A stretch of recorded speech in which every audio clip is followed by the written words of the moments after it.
कल हमने प्रथम प्रश्न पत्र आर्थिक भूगोल के अंतर्गत संसाधन तथा संसाधन शब्द का अर्थ और संसाधन की संकल्पनाओं का अध्ययन किया था। आज हम उसी क्रम में संसाधनों का वर्गीकरण विषय का अध्ययन करेंगे। संसाधनों को कितने भागों में वर्गीकृत किया जा सकता है। संसाधनों के वर्गीकरण के अनेक आधार हैं, जिनके आधार पर संसाधन को भिन्न भिन्न प्रकार से वर्गीकृत किया जा सकता है। संसाधनों का वर्गीकरण।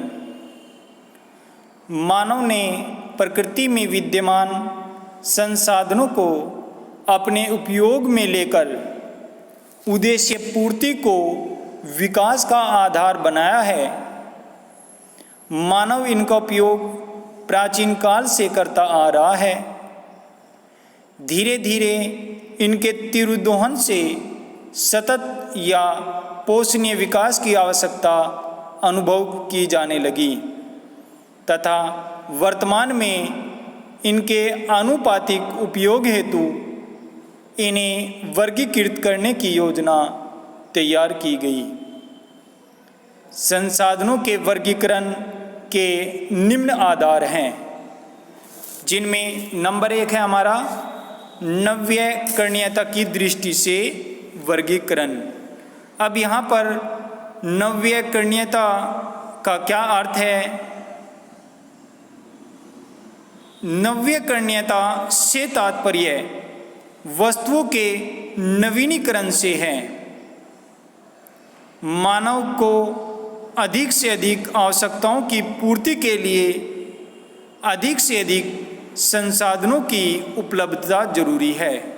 यानी मानव की जो आवश्यकताएं हैं उनकी पूर्ति के लिए उसे अधिक से अधिक संसाधनों की आवश्यकता होती है, क्योंकि जैसे जैसे मानव जनसंख्या बढ़ती जा रही है उसी आधार पर संसाधनों की भी मांग अधिक बढ़ती जा रही है।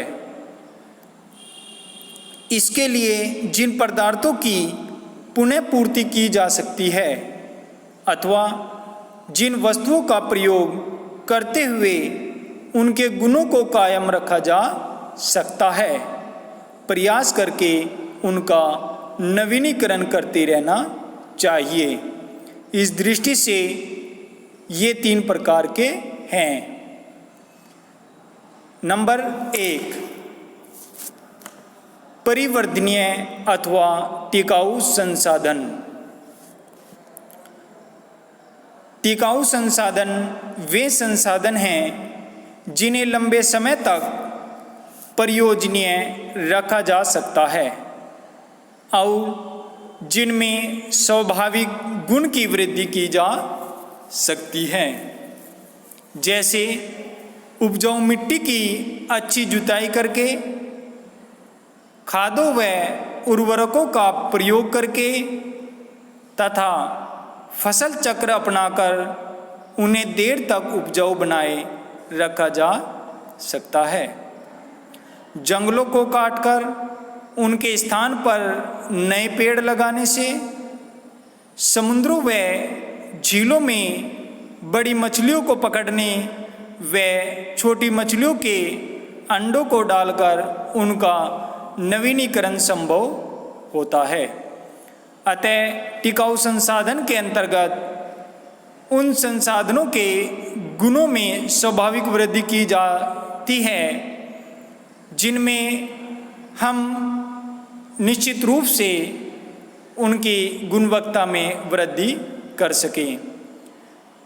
जैसे खेतों की जुताई करके, यानी जो कम उपजाऊ भूमि है उस उपजाऊ भूमि में, कम उपजाऊ भूमि में खादों का प्रयोग करके, सिंचाई करके, जैविक उर्वरकों का प्रयोग करके उसकी जो उत्पादक क्षमता है उसमें वृद्धि की जा सकती है। क्योंकि जब वो कम उपजाऊ होगी तो वहाँ से फसल उत्पादन कम होगा, और जब उसकी उत्पादक क्षमता बढ़ जाएगी तो उसके द्वारा फसल का उत्पादन अधिक होगा। तो यहाँ पर टिकाऊ संसाधन में वे सभी संसाधन आते हैं जिनके स्वाभाविक गुण में वृद्धि की जा सकती है। नंबर 2, परिवर्धनीय परंतु उपयोग द्वारा ह्रास होने वाले संसाधन। अपरिवर्तनीय परंतु उपभोग द्वारा ह्रास होने वाले संसाधन। अपरिवर्तनीय संसाधन वे संसाधन होते हैं जिनकी मात्रा निश्चित है और वे उपयोग के साथ घटते रहते हैं।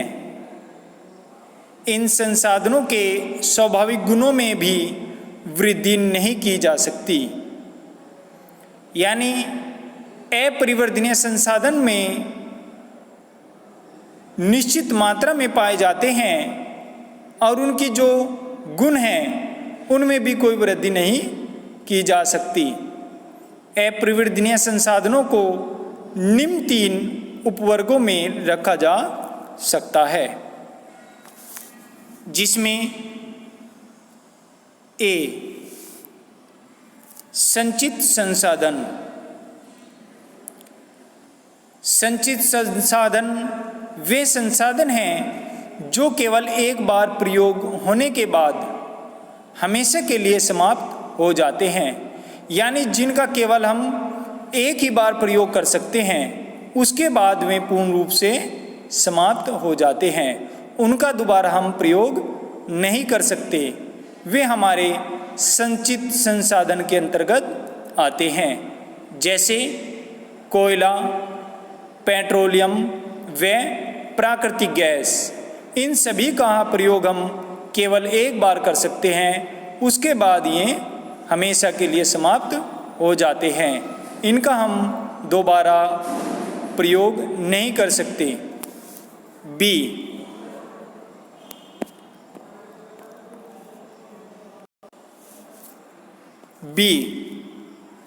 अपेक्षाकृत कम पुनर्शोषण वाले संसाधन।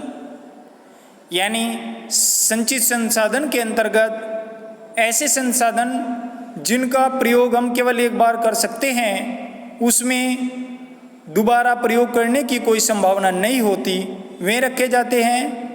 लेकिन कम पुनर्शोषण वाले संसाधन के अंतर्गत इन संसाधनों में एक आध बार इनका प्रयोग दोबारा से किया जा सकता है। इस प्रकार के संसाधनों में उन खनिज पदार्थों को शामिल किया जा सकता है जिनका पुनः प्रयोग बहुत सीमित होता है, जैसे पोटेशियम, टीन, फास्फेट आदि। सी, अपेक्षाकृत अधिक पुनर्शोषण वाले संसाधन। यानी अधिक पुनर्शोषण वाले संसाधनों में जो उनके प्रयोग करने की क्षमता है वो कम पुनर्शोषण वाले संसाधनों से कुछ अधिक होती है। इस वर्ग में उन खनिज पदार्थों को शामिल किया जा सकता है जिनका पुनः प्रयोग अनुपात अपेक्षाकृत अधिक है और उनका कई बार प्रयोग संभव है, जैसे लोहा, तांबा, सोना, चांदी आदि। इन सभी का हम एक बार प्रयोग करने के बाद पुनः इनका प्रयोग करना संभव होता है। इनकी एक आकृति को हम दोबारा से दूसरी आकृति में परिवर्तित कर सकते हैं। नंबर 3, अपरिवर्तनीय तथा सतत संसाधन। सतत या स्थायी संसाधन वे संसाधन हैं जिनके सहज गुण में मनुष्य परिवर्तन नहीं कर सकता। यानी इन संसाधनों के गुणों में मनुष्य का कोई हस्तक्षेप नहीं होता, ना ही वो इनके गुणों में कोई भी परिवर्तन कर सकता है। इनको हम सतत संसाधन कहते हैं।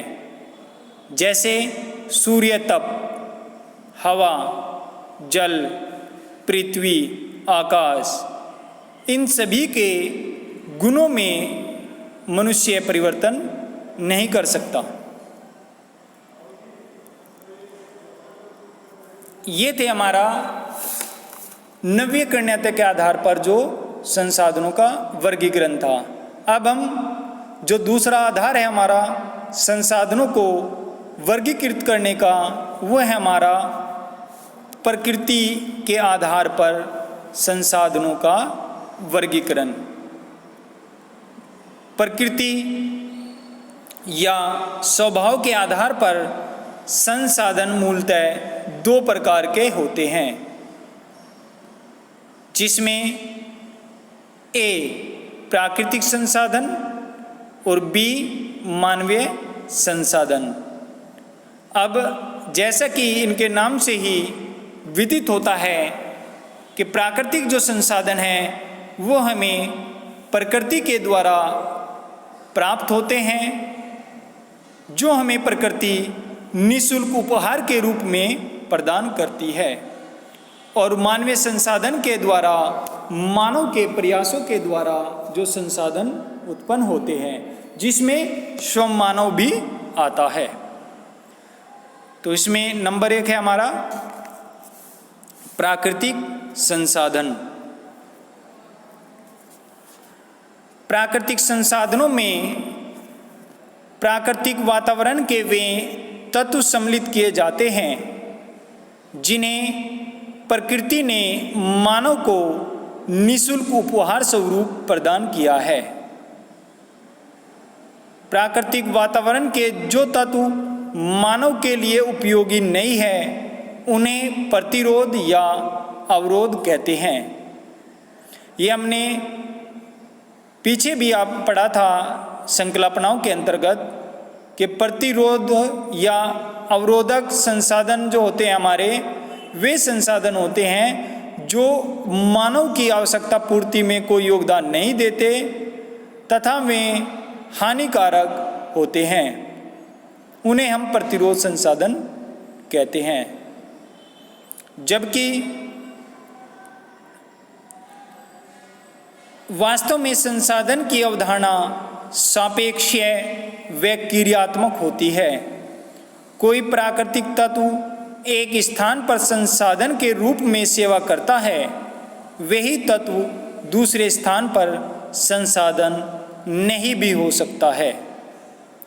प्रकृति में ऐसे भी पदार्थ मिलते हैं जो अभी मानव से अप्रभावित व अछूते हैं। मनुष्य अपनी आवश्यकताओं की पूर्ति में जिन जिन प्राकृतिक तत्वों का जितनी मात्रा व अवस्था तक प्रयोग करता है, प्राकृतिक पदार्थ उस सीमा तक संसाधन बनते हैं। अब हम इन प्राकृतिक संसाधनों को दो वर्गों में विभाजित करते हैं, जिसमें फर्स्ट है हमारा जैविक संसाधन और सेकंड है हमारा अजैविक संसाधन। तो फर्स्ट है हमारा जैविक संसाधन।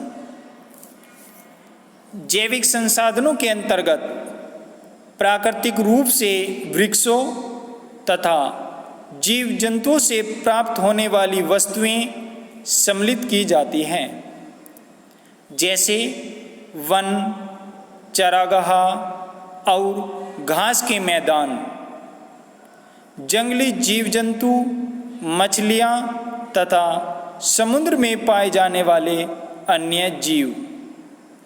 वनों से मानव को अनेक प्रकार की वस्तुएं जैसे फल, सुपारी, जड़ी बूटी, छाले, गोंद, रबड़ आदि प्राप्त होती है, जिन पर आधुनिक युग के उद्योग विकसित हुए हैं। जहां प्राकृतिक घास के मैदान उपलब्ध हैं, व्यापारिक पैमाने पर पशुपालन किया जाता है, यानी जहाँ पर प्राकृतिक रूप से घास के मैदान उपलब्ध होते हैं वहाँ पर जो पशुपालन है वो व्यापारिक दृष्टि से किया जाता है। और दूध मांग या ऊन के लिए भेड़ बकरियां चौपाए पाए जाते हैं।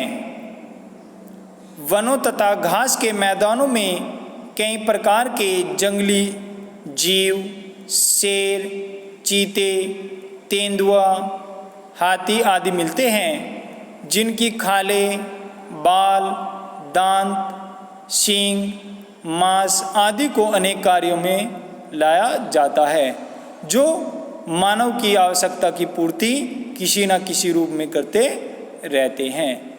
ये सभी हमारे जैविक संसाधन के अंतर्गत आते हैं।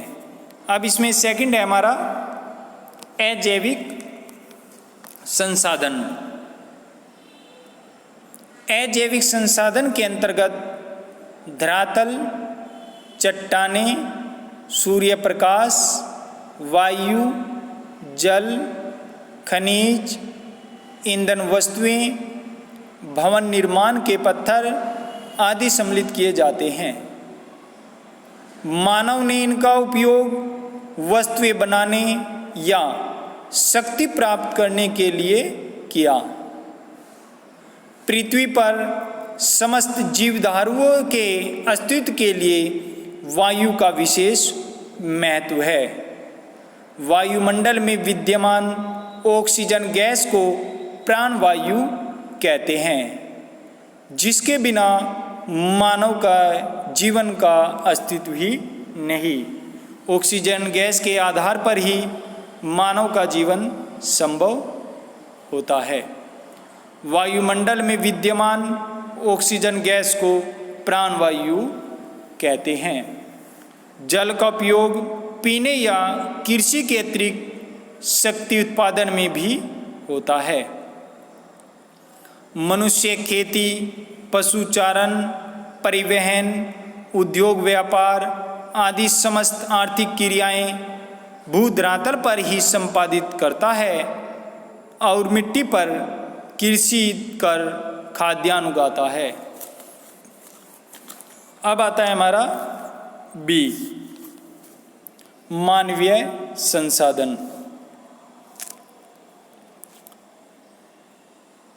मानव संस्कृति के निर्माता तथा प्राकृतिक संसाधनों के उत्पादक एवं उपभोक्ता के रूप में स्वतः महत्वपूर्ण संसाधन है। यानी मानवीय संसाधन में अगर हम देखें, मानव भी खुद एक संसाधन होता है जो प्रकृति में विद्यमान संसाधनों का उत्पादन करता है और उनका उपभोग भी वही करता है। सभी प्रकार के प्राकृतिक व मानवीय संसाधन मनुष्य से ही संबंधित हैं। उसके बिना प्राकृतिक तत्वों का न तो कोई मूल्य है और न ही उपयोग, क्योंकि हमने पहले ही पढ़ा है कि संसाधन जो होंगे वे सभी पदार्थ या वस्तुएं कहलाएंगे जो मानव की आवश्यकताओं की पूर्ति करते हो। तो यहाँ पर अगर हम देखें कि यहाँ पर केंद्रीय बिंदु रूप में मानव ही हमारा रहता है, तो इसी कारण मानव भी स्वयं एक संसाधन है। मानव प्राकृतिक वातावरण में परिवर्तन कर उसमें पाए जाने वाले पदार्थों को अपनी आवश्यकता की पूर्ति में उपयोग करने का प्रयास करता है। यह मानव के अनवरत प्रयासों का ही फल है कि जल से विद्युत पैदा करना, सूर्य की किरणों से सौर ऊर्जा प्राप्त करना तथा हवा से पवन ऊर्जा प्राप्त करना। पृथ्वी पर पाए जाने वाले प्राकृतिक संसाधनों का उपयोग करने के लिए मानव विचार, उसके संगठन और श्रम सभी की आवश्यकता होती है। अब है हमारा संसाधनों को वर्गीकरण करने का तीसरा आधार। नंबर 3, प्राप्यता या वितरण के आधार पर वर्गीकरण। इस आधार पर संसाधनों को दो प्रमुख वर्गों में बांटा जा सकता है, यानी प्राप्त होने की जो उसकी संभावनाएं हैं या उसका जो धरातल पर वितरण है उसके आधार पर यह वर्गीकरण किया गया है, जिसमें नंबर 1 है हमारा सर्वसुलभ संसाधन। सर्वसुलभ संसाधन में ऐसे पदार्थ शामिल किए जाते हैं जो सभी जगह सभी मनुष्यों को उपलब्ध होते हैं, जैसे हवा में गैसें, ऑक्सीजन, नाइट्रोजन व कार्बन डाइऑक्साइड। यानी ये सभी संसाधन सभी जगह मनुष्यों को उपलब्ध होते हैं, जिसमें हमने पढ़ा है हवा, और हवा में विद्यमान ऑक्सीजन, नाइट्रोजन व कार्बन डाइऑक्साइड, उसके साथ साथ सूर्य का प्रकाश, ये सभी हमारे सभी जगह सब मनुष्यों के लिए उपलब्ध रहने वाले संसाधन होते हैं। नंबर 2, स्थानीयकृत संसाधन। स्थानीयकृत संसाधन, इस वर्ग में वे संसाधन शामिल किए जाते हैं जो पृथ्वी के कुछ स्थानों पर एकत्रित हैं और जिनका सभी जगह सामान्य वितरण नहीं मिलता, यानी ये स्थायी रूप से कुछ ही स्थानों पर इनका वितरण पाया जाता है, जैसे कोयला, जंगल व खनिज पदार्थ। स्थानीयकृत संसाधनों को 3 उपवर्गों में बांटा जा सकता है। अब इसे भी जो हमारे स्थानीयकृत संसाधन हैं उसे भी हम 3 वर्गों में विभाजित कर सकते हैं, जिसमें फर्स्ट है हमारा ए, सामान्य सुलभ संसाधन। सेकंड है हमारा विरल संसाधन, और थर्ड है हमारा एकल संसाधन। नंबर 1, सामान्य सुलभ संसाधन। ये वे संसाधन हैं जो सामान्यतः अधिकांश स्थानों पर पाए जाते हैं, जैसे नदियों में जल, कृषि, लौह अयस्क आदि। नंबर बी, विरल संसाधन। इनमें वे संसाधन शामिल हैं जिनकी पृथ्वी पर विरलता है, यानी ये पृथ्वी पर कुछ निश्चित स्थानों पर ही पाए जाते हैं, जैसे सोना, कोयला, चांदी, तांबा, पेट्रोलियम, टीन, थोरियम, यूरेनियम आदि। जिसमें अगर हम देखें कोलार जो खान है भारत के अंतर्गत, वहाँ पर सोने का उत्पादन होता है, और तांबे के लिए जो प्रसिद्ध स्थान है वो हमारा खेतड़ी राजस्थान के अंतर्गत आता है। नंबर सी, एकल संसाधन। ये वे संसाधन हैं जो पृथ्वी पर 1-2 स्थानों पर ही विद्यमान है, जैसे ग्रीनलैंड में पाए जाने वाला व्यापारिक क्रियोलाइट एकल संसाधन, लुरूपा द्वीप पर पाए जाने वाला फास्फेट भी एकल संसाधन है, जो पृथ्वी पर केवल 1 या 2 स्थान पर ही विद्यमान या पाए जाते हैं। अब है हमारा उपयोग के आधार पर वर्गीकरण। नंबर 4, उपयोग के आधार पर वर्गीकरण। उपयोग के आधार पर संसाधनों को 4 भागों में बांटा जा सकता है, जिसमें नंबर 1 है हमारा अप्रयुक्त संसाधन। प्रकृति के क्षेत्र में अभी अनेक वस्तुएं ऐसी हैं जिनका मनुष्य उपयोग नहीं कर सकता। ऐसी वस्तुएं अप्रयुक्त संसाधन कहलाती हैं। यानी ऐसी वस्तुएं जिनका मनुष्य ने अभी तक भी उपयोग नहीं किया है, उन सभी को इसके अंतर्गत रखा जाता है। बड़े पैमाने पर अंतरिक्ष, विशाल पर्वत श्रेणियाँ तथा महासागरीय नितल अभी भी अप्रयुक्त संसाधन के अंतर्गत आते हैं। 2. अप्रयोजनीय या निष्प्रयोजनीय संसाधन। ये वे संसाधन हैं जिनका मनुष्य वर्तमान ज्ञान व प्रौद्योगिकी के स्तर पर उपयोग नहीं कर सकता। अनेक विषाक्त गैसें, बाढ़, भूकंप, ज्वालामुखी, धुआं, तूफान, विद्युत चमक, पृथ्वी की घूर्णन गति आदि ऐसी वस्तुएं व परिघटनाएं हैं जिनका मनुष्य कोई उपयोग नहीं कर पाया है। ये सभी अप्रयोजनीय संसाधन कहलाते हैं। नंबर 3, संभाव्य संसाधन। संभाव्य संसाधन वे संसाधन हैं जिनकी निकट भविष्य में संसाधन बनने की संभावनाएं हैं।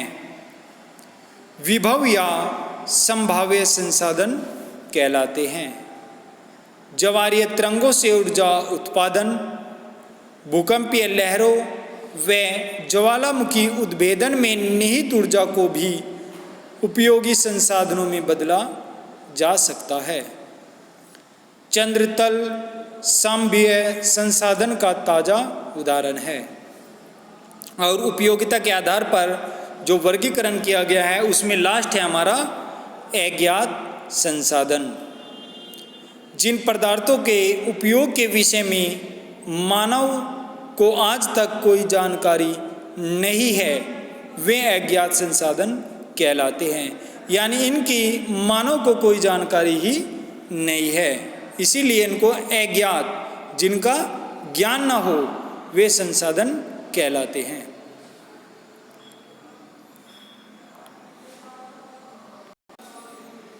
और लास्ट है हमारा इसमें स्वामित्व के आधार पर वर्गीकरण। यानी स्वामित्व के आधार पर संसाधनों का जो वर्गीकरण है वो 3 भागों में किया गया है। जिसमें नंबर 1 है हमारा व्यक्तिगत संसाधन।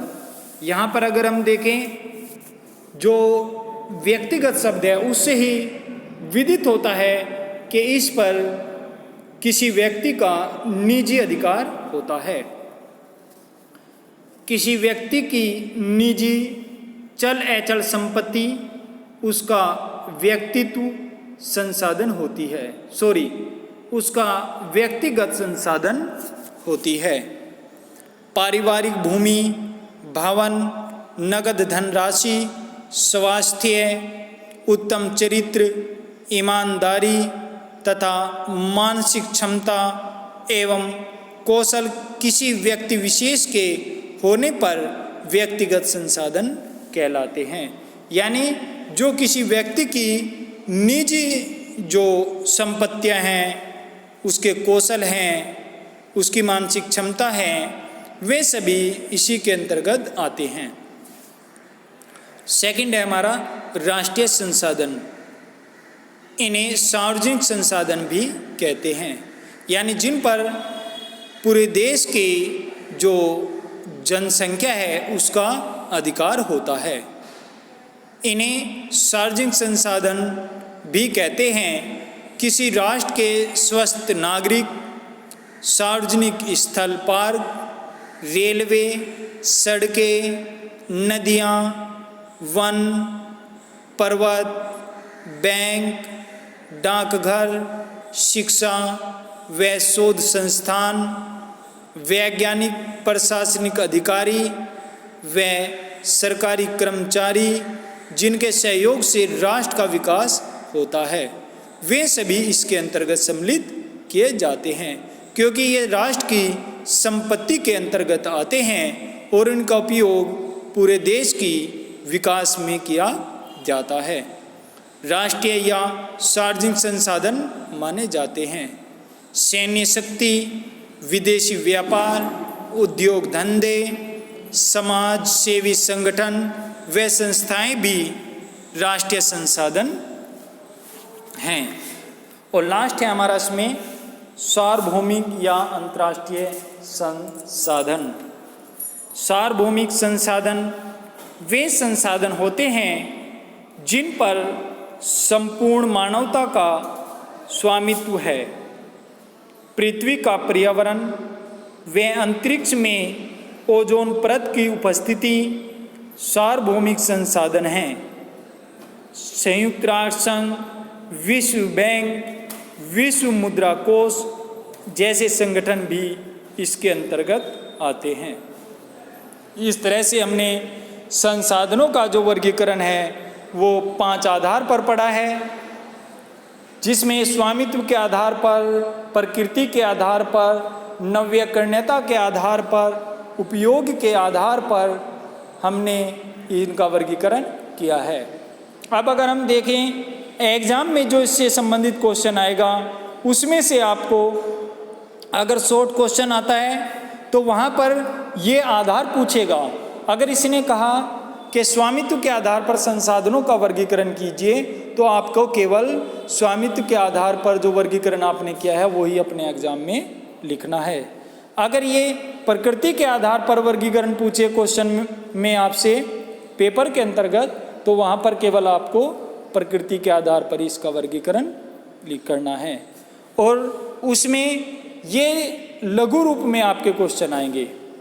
अगर लॉन्ग रूप में क्वेश्चन आएगा तो वहाँ पर केवल आपको संसाधनों के वर्गीकरण करने के लिए कहा जाएगा। उसमें आपको आधार नहीं दिया जाएगा कि आपको उपलब्धता के आधार पर, उपयोग के आधार पर या स्वामित्व के आधार पर या प्रकृति के आधार पर वर्गीकरण करना है, ऐसा नहीं कहा जाएगा। उसमें केवल आपको संसाधनों के वर्गीकरण के लिए कहा जाएगा, जिसमें आप 1-2 वर्गीकरण को उसमें लॉन्ग क्वेश्चन के लिए एक साथ लिख सकते हैं, जो भी आपका अच्छी तरह से तैयार हो।